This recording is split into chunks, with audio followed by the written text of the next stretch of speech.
आप देख रहे हैं समाचार एजेंसी ऑफ इंडिया में साई न्यूज। आप देख, सुन और पढ़ रहे हैं समाचार एजेंसी ऑफ इंडिया की साई न्यूज के धर्म प्रभाग में विभिन्न जानकारियों के संबंध में। हिंदू धर्म में पितर पक्ष का विशेष महत्व होता है। पितर पक्ष 18 सितंबर से 2 अक्टूबर 2024 तक रहेंगे। पितर पक्ष का पहला दिन, जिसे प्रतिपदा तिथि भी कहते हैं, बुधवार 18 सितंबर 2024 को है। इसे परवा या पड़वा श्राद्ध भी कहा जाता है। शास्त्रों के अनुसार श्राद्धों या तर्पण अनुष्ठान को संपन्न करने के लिए कुतुब, रोहिण आदि मुहूर्त शुभ माने गए हैं। कहा जाता है कि अपराह्न काल समाप्त होने तक श्राद्ध संबंधी अनुष्ठान संपन्न कर लेने चाहिए। श्राद्ध के अंत में तर्पण किया जाता है। जाने प्रतिपदा श्राद्ध का महत्व व दान, तर्पण व श्राद्ध के शुभ मुहूर्त। प्रतिपदा तिथि कब से कब तक? प्रतिपदा तिथि 18 सितंबर 2024 को सुबह 8:04 पर प्रारंभ होगी और 19 सितंबर 2024 को सुबह 4:19 पर समाप्त होगी। पितर पक्ष में अगर आप भगवान विष्णु जी की आराधना करते हैं और अगर आप विष्णु जी के भक्त हैं तो कमेंट बॉक्स में जय विष्णु देवा लिखना न भूलिए। प्रतिपदा श्राद्ध के शुभ मुहूर्त 18 सितंबर 2024 को श्राद्ध, तर्पण और पिंडदान के लिए कुतुब मुहूर्त सुबह 11:50 से दोपहर 12:39 तक रहेगा। रोहिण मुहूर्त दोपहर 12:39 से दोपहर 1:27 तक रहेगी। अपराह्न काल दोपहर 1:27 तक दोपहर 3:54 तक रहेगा। अब प्रतिपदा श्राद्ध का महत्व जानते हैं। प्रतिपदा श्राद्ध परिवार के उन पूर्वजों या पितरों के लिए किया जाता है जिनकी मृत्यु प्रतिपदा तिथि को हुई होती है, अर्थात जिस दिन आपके किसी पूर्वज ने देह त्यागी हो उस दिन हिंदू कैलेंडर के हिसाब से कौन सी तिथि थी। मान्यता है कि इस श्राद्ध को करने से जीवन में सुख समृद्धि आती है। पितरों को तृप्ति मिलने की भी मान्यता है। दिवंगत आत्माओं की शांति के लिए इस दिन तर्पण, पिंडदान अनुष्ठान किया जाता है। पितर पक्ष की प्रतिपदा तिथि को नाना नानी का श्राद्ध भी किया जा सकता है। अगर मातृ पक्ष में श्राद्ध के लिए कोई व्यक्ति नहीं है तो इस तिथि पर नाना नानी का श्राद्ध करना अत्यंत शुभ माना गया है। जानकार ज्योतिषाचार्य विद्वानों का मत है कि पितर पक्ष का प्रारंभ भाद्रपद पूर्णिमा से नहीं होता है। इस साल आश्विन कृष्ण प्रतिपदा तिथि 18 सितंबर को सुबह 8:41 बजे के बाद से शुरू हो रही है, तो पितर पक्ष भी कल से ही शुरू है। पितर पक्ष में किए जाने वाले तर्पण, पिंडदान, श्राद्ध आदि कर्म भी बुधवार से ही होंगे। हिंदू धर्म में पितर पक्ष का विशेष महत्व होता है। पितर पक्ष 18 सितंबर से 2 अक्टूबर 2024 तक रहेंगे। पितर पक्ष का पहला दिन या प्रतिपदा तिथि 18 सितंबर 2024 बुधवार को है। इसे पड़वा श्राद्ध भी कहा जाता है। शास्त्रों के अनुसार श्राद्धों या तर्पण अनुष्ठान को संपन्न करने के लिए कुतुब, रोहिण आदि मुहूर्त शुभ माने गए हैं। कहा जाता है कि अपराह्न काल समाप्त होने तक श्राद्ध संबंधी अनुष्ठान संपन्न कर लेने चाहिए। श्राद्ध के अंत में तर्पण किया जाता है।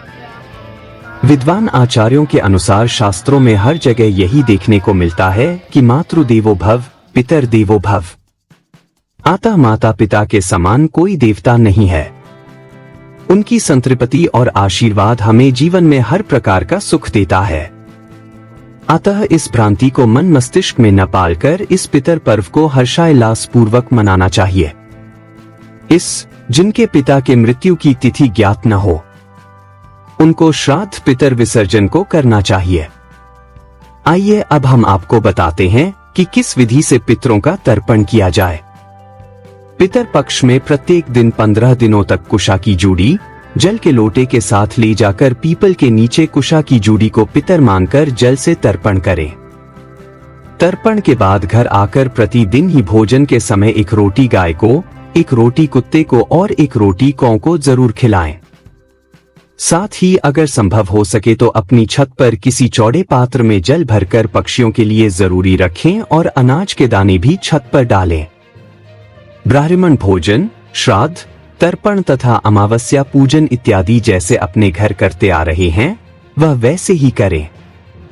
विद्वानों का कहना है कि श्राद्ध कर्म करने के लिए किसी नदी या सरोवर के तट को सर्वश्रेष्ठ माना गया है। विद्वान ज्योतिषाचार्य का कहना है कि हिंदू धर्म में निर्णय सिंधु एक प्रामाणिक पुस्तक है जिसमें सैकड़ों प्रश्नों के जवाब दिया गया है। उसके अनुसार पितरों के लिए निर्धारित पितर पक्ष आश्विन कृष्ण प्रतिपदा तिथि से प्रारंभ होता है। भाद्रपद पूर्णिमा से पितर पक्ष शुरू ही नहीं होता है तो इसके 17 सितंबर से प्रारंभ होने की बात ही गलत है। आश्विन कृष्ण प्रतिपदा तिथि 18 सितंबर को शुरू हो रही है, इसलिए पितर पक्ष भी उस दिन से ही शुरू होगा। आइए अब जानते हैं कि पितर पक्ष में क्या सावधानियां बरतना जरूरी है। इस अवधि में दोनों वेला में स्नान करके पितरों को याद करना चाहिए। कुतुब वेला में पितरों को तर्पण दें और इसी वेला में तर्पण का विशेष महत्व भी होता है। तर्पण में कुश और काले तिल का विशेष महत्व है। कुश और काले तिल के साथ तर्पण करना अद्भुत परिणाम देता है। जो कोई भी पितर पक्ष का पालन करता है उसे इस अवधि में सात्विक भोजन ग्रहण करना चाहिए।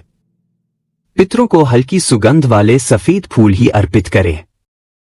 तीखी सुगंध वाले फूल वर्जित हैं। इसके अलावा दक्षिण दिशा की ओर मुख करके पितरों का तर्पण और पिंड दान करें। पितर पक्ष में हर रोज गीता का पाठ जरूर करें। वहीं कर्ज लेकर या दबाव में कभी भी श्राद्ध कर्म नहीं करना चाहिए। पितर पक्ष में अगर आप भगवान विष्णु जी की आराधना करते हैं और अगर आप विष्णु जी के भक्त हैं तो कमेंट बॉक्स में जय विष्णु देवा लिखना न भूलिए।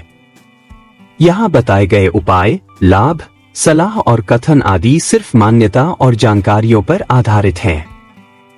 यहाँ यह बताना जरूरी है कि किसी भी मान्यता या जानकारी की समाचार एजेंसी ऑफ इंडिया के द्वारा पुष्टि नहीं की जाती है। यहाँ दी गई जानकारी में निहित जानकारी विभिन्न माध्यमों, ज्योतिषियों, पंचांग, प्रवचनों, मान्यताओं, धर्म ग्रंथों, दंतकथाओं, किंवदंतियों आदि से संग्रहित की गई है। आपसे अनुरोध है कि इस वीडियो या आलेख को अंतिम सत्य अथवा दावा न माने एवं अपने विवेक का उपयोग करें। समाचार एजेंसी ऑफ इंडिया पूरी तरह से अंधविश्वास के खिलाफ है।